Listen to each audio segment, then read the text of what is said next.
Sebelum lanjut ke video selanjutnya, jangan lupa like, komen, share, subscribe, dan nyalakan lonceng notifikasi.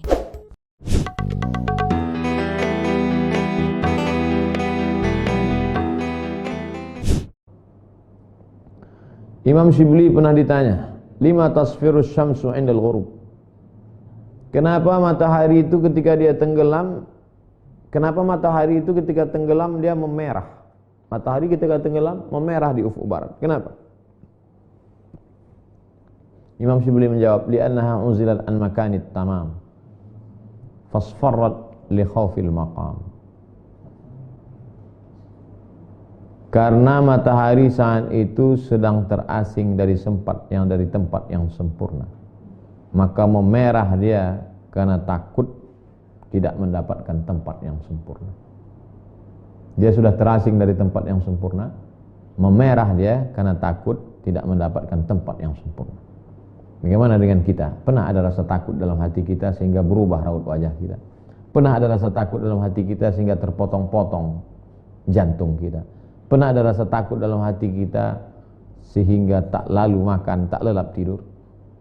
Wa kadzal mu'min, begitu juga dengan seorang mukmin, idza qaraba khurujuhu minad dunya, ketika dia sudah mendekati ingin keluar dari dunia ini akan mati, isfarra launuhu, menguning warna kulitnya, li'annahu yakhaful maqam, karena dia takut kedudukannya nanti baik atau buruk, kedudukannya nanti dapat husnul khatimah atau su'ul khatimah, kedudukannya nanti apakah selamat atau tidak. Fa idza tala'atis syamsu, ketika matahari terbit, tala'at mudhi'ah, tapi ketika besok pagi kita lihat matahari terbit, dia tidak memerah tapi terang benderang, bercahaya. Maka dzalikal mu'min, demikian juga orang beriman.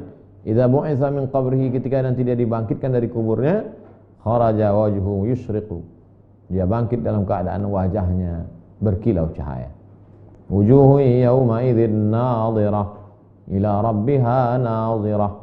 Saat itu wajah orang yang beriman itu bercahaya, karena saat itu dia memandang yang maha bercahaya, Allah Subhanahu wa taala.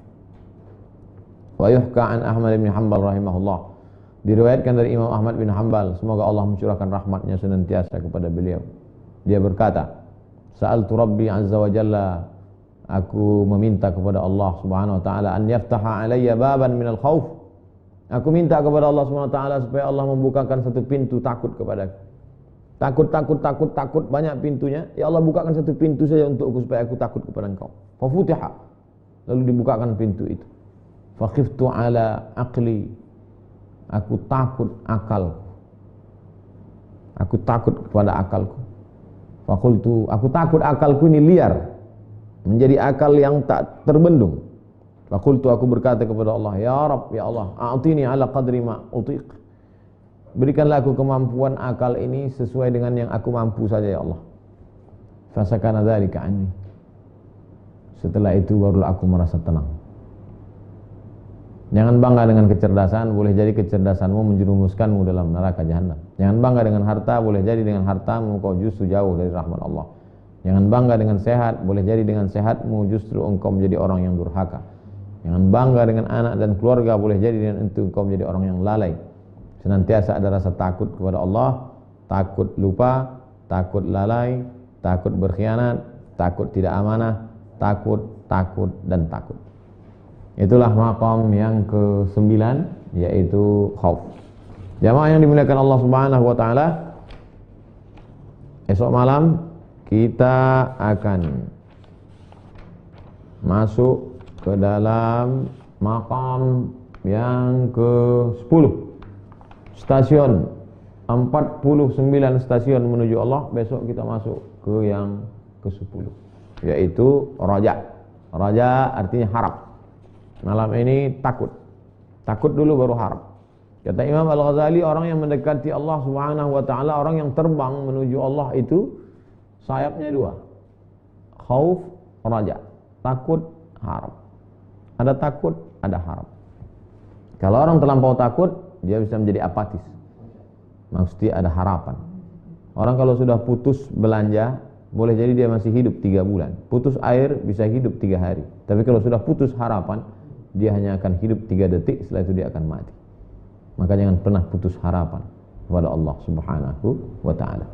Sebelum kita akhiri, Kita akan jawab beberapa pertanyaan. Dari Dodi, Assalamualaikum Ustaz. Waalaikumsalam. Apa tanggapan Ustaz atas lirik lagu Aisyah? Macam mana lirik lagu Aisyah? Saya tak mengikuti. Kita cari dulu ya, lirik lagu Aisyah. Lirik lagu Aisyah.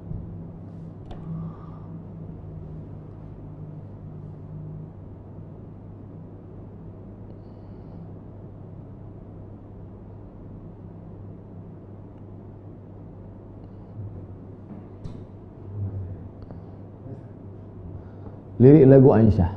Mulia indahnya, tak pula. Mulia indah cantik berseri, kulit putih bersih merahnya pipimu. Dia Aisyah putri Abu Bakar, istri Rasulullah.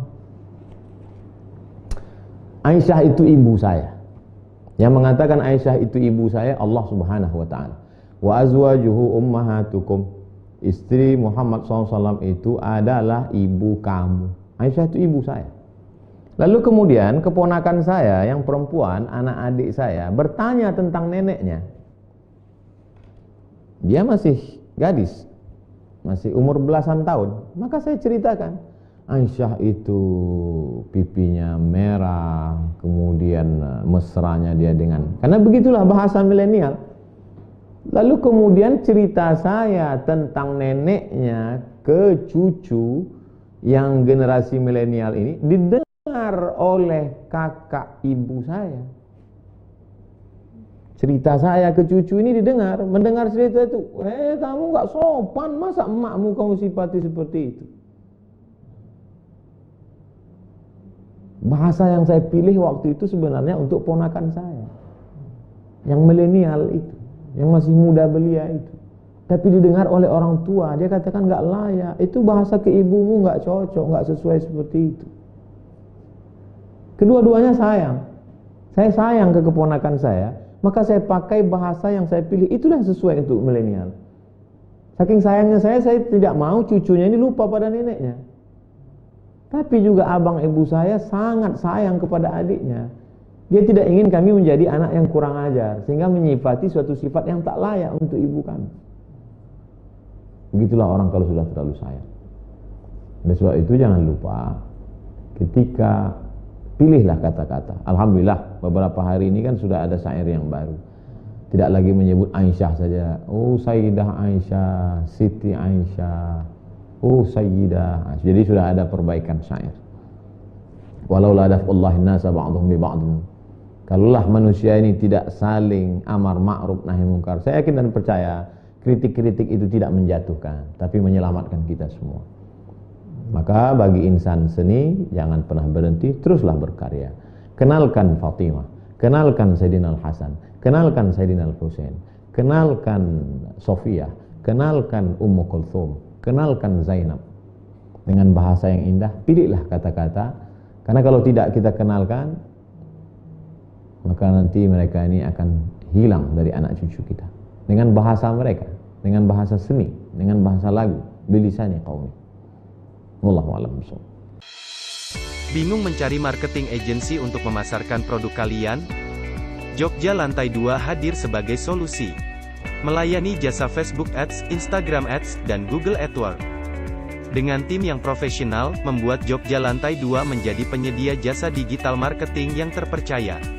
Segera cek di website www.jogjalantai2.com.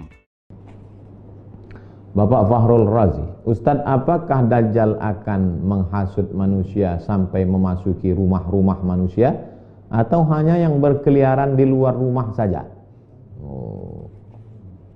Dajjal masuk tidak hanya ke rumah, tidak hanya ke kamar, tapi masuk sampai ke hati. Oleh sebab itu jagalah hati kita. Karena ada orang yang tidak keluar rumah tapi menyaksikan action Dajjal, terpukau dia. Datang Dajjal. Dajjal menunjuk bumi, ya ardu umbuti, wahai bumi tumbuhkan tanaman. Tanah yang kering kerontang menumbuhkan tanaman hijau. Dajjal menunjuk Langit, ya sama imtiri, wahai langit, turunkan hujan. Turun hujan di saat kemarau panjang. Dajjal datang kepada mayat, ya mayat, qom, wahai mayat, tegak berdiri. Dajjal tegak, mayat tegak berdiri. Lalu orang menyangka dia adalah Al-Masih. Ternyata dia adalah Al-Masih Ad-Dajjal. Dajjal artinya KW, palsu. Oleh sebab itu kita ikuti sunnah Rasulullah SAW. Man qara'a surat Al-Kahfi, siapa yang baca surat Al-Kahfi, adha'alahu min nur ma bainal jumu'ataini, hari Jumat, malam Jumat, sore Jumat, pagi Jumat, Allah akan jaga dia sampai Jumat berikutnya. Hafal 10 ayat di awal surat Al-Kahfi untuk menjaga daripada Dajjal. Sebelum salam, Allahumma inni a'udzubika min adzabi jahannam wa min adzabil qabri wa min fitnatil mahya wal mamat wa min syarri fitnatil masiihid dajjal.